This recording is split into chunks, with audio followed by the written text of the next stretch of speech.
Hi, my name is Jake, and today I'm going to be addressing an issue that affects millions of families in the U.S., which is the housing disparity between Black and Hispanic communities. This issue is personal to me because housing is not just about a place to live, it's about opportunity, stability, and security. Within this video, I'm going to be sharing two stories of very close friends of mine who struggled with finding a safe place to live. I've seen firsthand how hard it is for people to find a safe and affordable place to live. A close friend of mine, a Black woman, and her family spent months trying to secure a home. They had amazing credit, steady jobs, and enough savings for a down payment. Yet every time they put in an offer for a house, it was rejected. Eventually, they learned the truth that their applications were just turned down, all because of their race.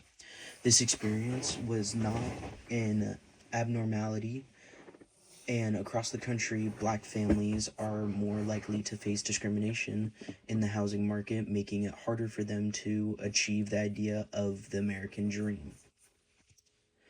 But why should this really matter to us? The reality is that the housing disparities don't just hurt families directly involved, but they also intertwine with the entire society.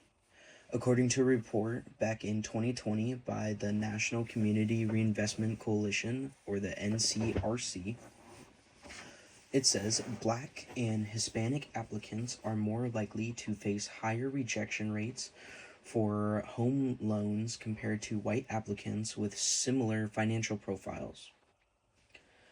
Furthermore, when entire communities are excluded from fair access to housing, it then reinforces this cycle of poverty, reducing the quality of education available and then limiting job opportunities as well.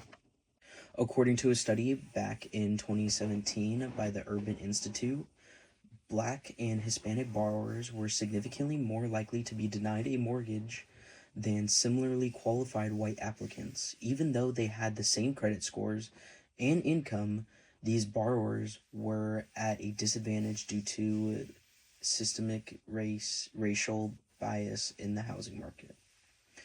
Another study that was also published by the National Fair Housing Alliance found that Black and Hispanic individuals are more likely to face discrimination when seeking rental properties. This also includes being given fewer housing options or opportunities, with possibly higher rent rates or even just rejection. This was the most frustrating part to me because all these practices were seen as subtle, but it was also then a challenging situation for my friend. The next story I'm going to share with you is about my Hispanic friend, Maria, and her husband, Alejandro.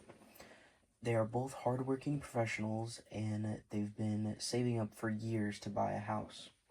However, every time they go in to put an offer on a property, they are then told that it's on hold or no longer available, only then to find it listed days later in several ads at a much higher price than what they originally offered.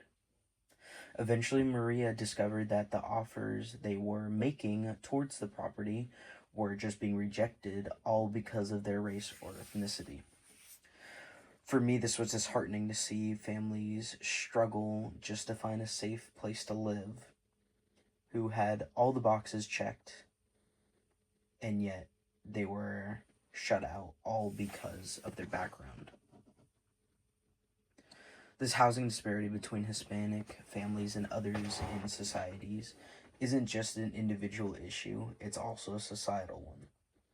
According to a report in 2019 by the National Fair Housing Alliance, it says Latino families continue to face higher rejection rates and discriminatory practices in the housing market compared to white families.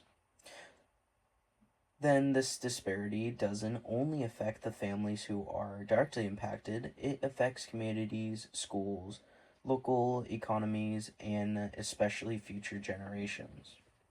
When families can't find affordable or safe housing, they lose the chance to build wealth, gain access to any good education opportunities, job options, or just to achieve the American dream. According to American Civil Liberties Union, they said Hispanic home buyers are more likely to face discrimination based on their national origin, and they are often offered subprime loans with higher interest rates than their white counterparts. Housing policies like redlining, where banks are and insurers refuse services to certain neighborhoods, still affect many Hispanic communities today, even though these practices were banned decades ago. According to the Urban Institute, they said although redlining is illegal, its effects are still evident in the financial exclusion of minority communities, especially in housing markets in cities like Los Angeles, Chicago, and New York. The housing disparity with both Hispanic and Black families is a serious issue that impacts not just them as an individual or families, but impacts a society as a whole. By taking this action of addressing these systemic issues through enforcement of anti discrimination laws, we are able to focus on creating more opportunities for more affordable housing. We can begin to create a fairer system for everyone, and it's time to level the playing field.